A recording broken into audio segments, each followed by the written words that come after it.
Good afternoon. Today we have a special guest, well-known Argentinian falconer, Wenceslao Guillermo Vasina, who practiced falconry already more than half a century, and he is one of the first falconers in this country. And we would like to ask Wenceslao Guillermo to tell how he became falconer, how was his way into this art and sport. Please tell us.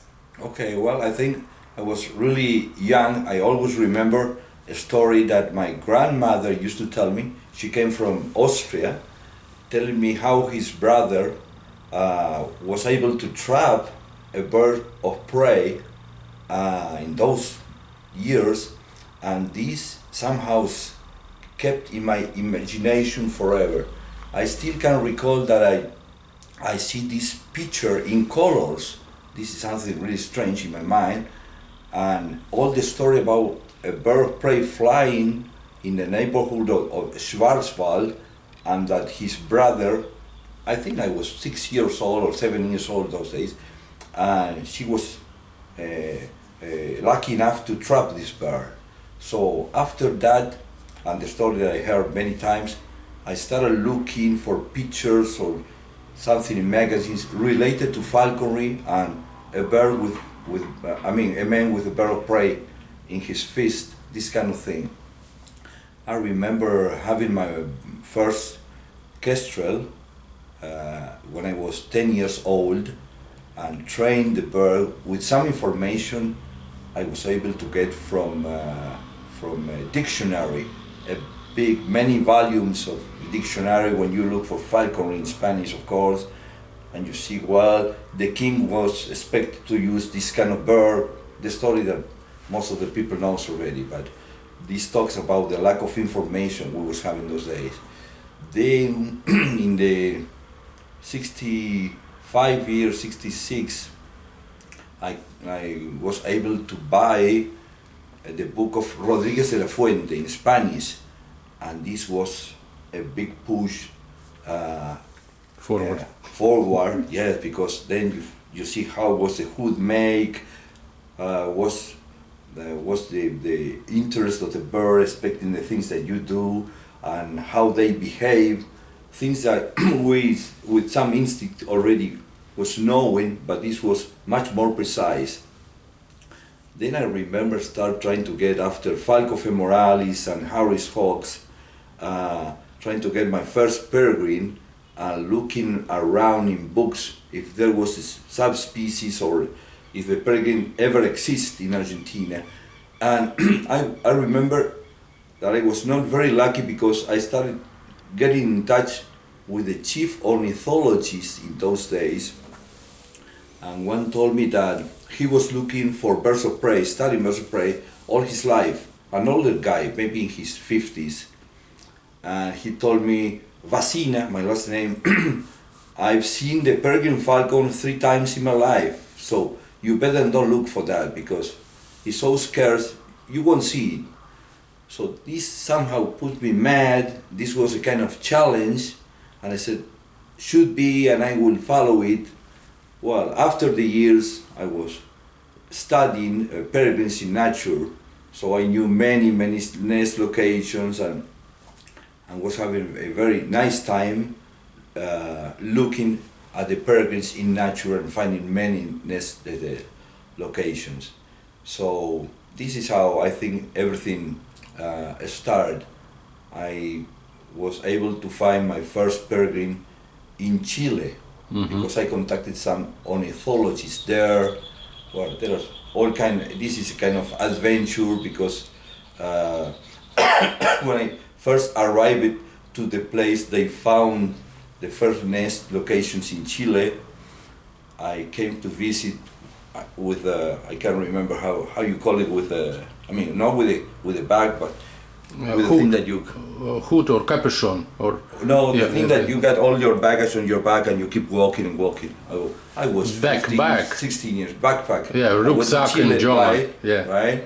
Met this man. This man gave me some direction of some fishermen that were living in the coast of Chile, and they used to served as a guide for this ornithologist when he was studying shorebirds and gulls and other species of birds. That's how they found the first peregrine nest location there.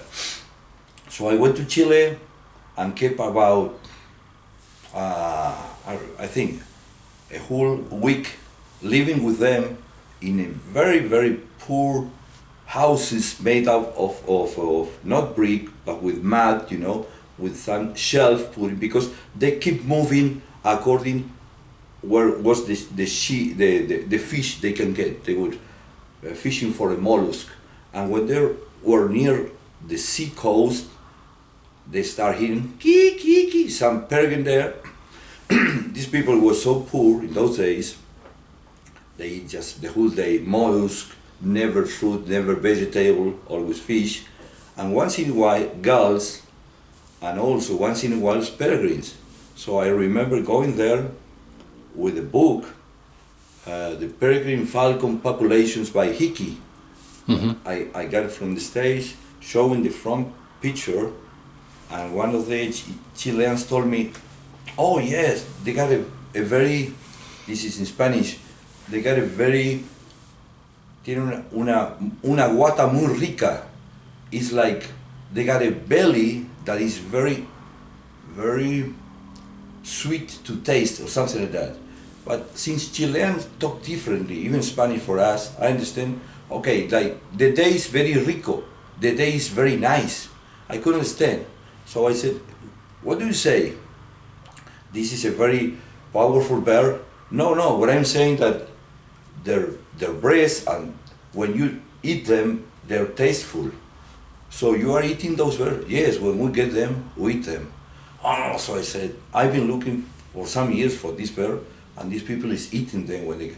So anyhow, it started a relationship with this species for me, because I kept studying them. Then I found many nest locations in Argentina, and started traveling inside the country and getting information, what they behave, what they eat, what they need, how they stood, things that even what they did was gave me more admiration for this species, for birds of prey in general, and peregrines and longwings in particular. This is some part of the story. I remember also working at the museum in Buenos Aires and receiving many people studying all the problem of the organochlorides from the States. They came from the Peregrine Fund, they came from Bob Wrightsbrook, and some other people working in different offices and projects regarding what's going on with the tundra subspecies from the States that wintered in our country. So I used to collaborate with many of them. So I became a kind of contact person for everybody that was interested in birds of prey or peregrines. And at the same time, I was doing falconry. Something that was very, very good for me was my first visit to the States in the 75 year, 1975. I got in touch due his visits to Argentina to a man whose name was Vincent Casoli. He was an old-time falconer from the States. He was a very good friend of Corny McFadden, Bob Stabler, that was older, a good friend of Ken Carney, and many, Vernon Seifried, Heinz Meng, he knew quite well, Tom Cade, and all the younger people that depended from Tom Cade. So I contacted him in those years, and in the 75, we made many visits to breeding projects. We met Heinz Meng, and that was the first one to breed in captivity the peregrines. So again, since that time, I kept in touch with these people, because in Argentina there were not people really interested in falconry, and I found that they had already their history in the States. So I kept corresponding with them and always in touch with them. One very good thing that I did was one of the IASs I took from Chile.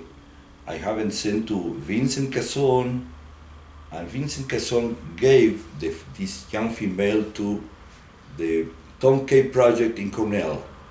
I don't know if this is well saying, but there are many genes from all over the world flying now as anatum or tundrius birds in the States, but there are genes from all over. Some become from Argentina because there is a story of Scarlet, one bird that was released as a hacking project in a Baltimore, a very tall Baltimore building that was born in Cornell and was the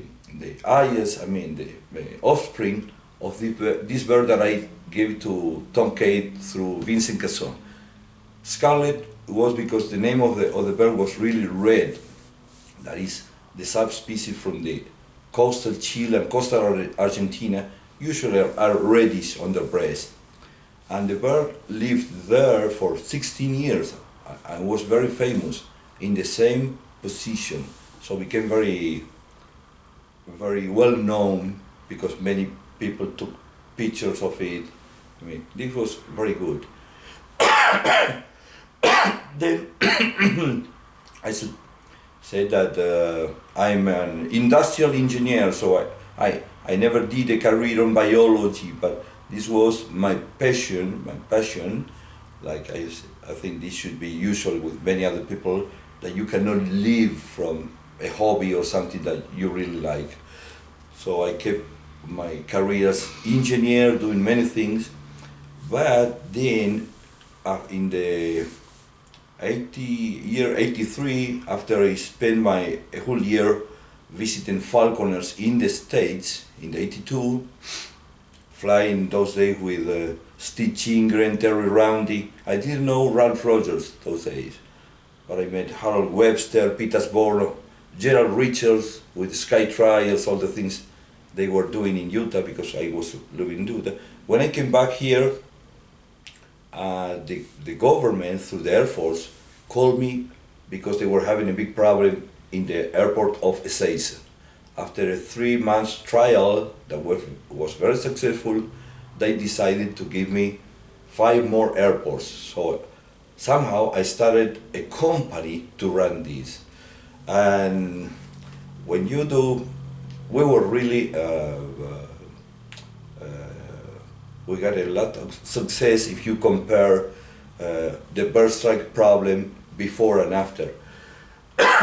But I thought it gonna be really enjoyable or something funny to do.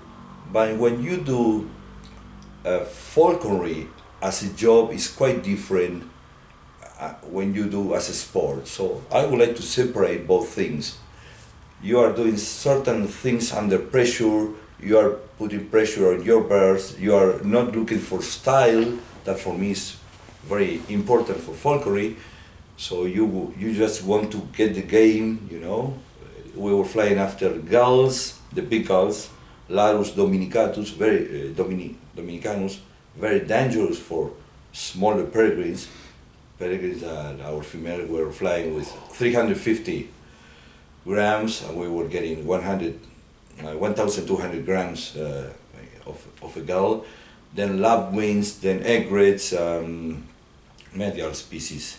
Even once in a while we kill a caracara, the big caracara that was flying there. Anyhow, we enjoy it, we have very nice memories of those days. But I kept doing this for many years, maybe 10 or more than that, I can't remember now, I should look back inside the... But at first, what I thought, okay, if I have an airport for me, I can keep a well-trained group of falcons in a very safe area near Buenos Aires.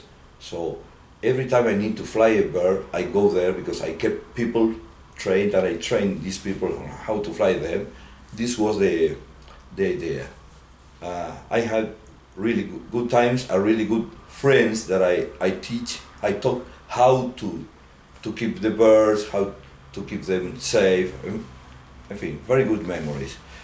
But after I finished this, with some other friends, we started flying what I would say in the pursuit of beauty, because falconry for me is an art where you are talking about what you really like from the birds of prey or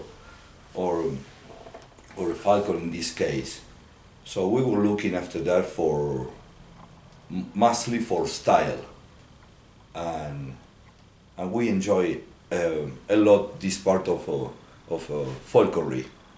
During the years, many friends get close, many people interested in the flying of birds, and I keep not many but very good friends I knew through the years in Argentina, because I think that as a difference with United States, you need a lot of time that you must devote to your bird if you keep it with responsibility, and this is something that was scarce. Also, the economy has something to do with your sport and how much free time you have and how available it is near where you live a good field with steady or consistent game to hunt for getting a very good standard. This is from my point of view. Lately, well, during the last 15 or 20 years, we are flying birds after ducks in the Buenos Aires province with a very, very good style and group of birds that were flying every day. We were lucky enough to say that they were flying every day. And again, looking for beauty, always beauty of the stool, of the whole thing. So I think that personally I was lucky because I was touched, but something that say, okay, you will really appreciate how a bird of prey flies, and not many people, from my point of view, got this luck in life. You know, I think otherwise that if you bring somebody to the field and show him, or you go near a cliff, near the face of the cliff where some falcons are living there, or eagle nest or whatever, and these people would admire those birds undoubtedly, but I don't know if they're gonna get crazy about this view. And what I found that from the very first time I've seen it, I renew my emotions every time I see it. So this is something that I've been lucky for. I really appreciate. And if you can share this with some friends that feel the same, well, what else you can ask for? This is the thing. Talking about my scientific studies, I've been, like I said, looking for peregrines, looking for what they need, new locations. I made some papers, some publications on that. Knew many years that works on that, many scientifics from many locations in the world. So I was happy to do what I ever did with E4, because sometimes you are running, it's like having a separate life. No? I always say that I look like a normal guy till I get together with a bunch of falconers and I start talking with them. Then I'm quite different. Mm-hmm. Then they know me. Mm-hmm. If you excuse my irony, they know me as I'm really I mean, very passionate with all this issue, this subject. Mm-hmm. Talking about conservancy issues, I would like to say that something that the studying the bird in nature taught me through the years is that when you see a bird of prey tied to the block or a perch or wherever, I've seen myself the bird release and undoing in nature. So the potential of beauty and the things that this bird that you have tied down there is so big, all the beauty that this bird can give you, or the rest of the people that admire theirs, that you should be very responsible for what you got there. And if you cannot fulfill what this bird needs and take him as a partner in your hobby, I think you better don't have it. Because again, you get admiration looking what this bird can do, and he never needs or will ask and beg you for food, never. You should make like this to this bird for how he behaves and the things that he's able to do in nature. When he's breeding, when he's stooping and any intruder in the area, I mean, when you are in his place. So when you keep it in your place, be very respectful of this piece of nature that you are keeping as borrowing for some time for nature. I respect a falconer who will have a very good bird in shape, really tame, with perfect feathers, and for a long time. I got more than at least 3 birds. One died of 22 years old. An old lady whose name was Diana, of 16 years old, and they flew in many airports and then took him outside the airports. Another one for 19 years old. In the last 3 or 4 years, we just kept, they couldn't stand on the block. They were blind. We used to feed them. What was the least we can do for them, for being our partners and share their lives with us in respect to what they owe to them, you know? So this is my point of view. And then falconers from all over the world can do such a big job to raptor studies our biologists that unfortunately lack the passion that we have for that, that they can benefit undoubtedly from, again, for all the data and the effort and the passion that good falconers can do. So what I foresee, and I'm looking after in my country at least, is working together with all those organizations through the experience that we get, our time that we spend with very keen and accurate and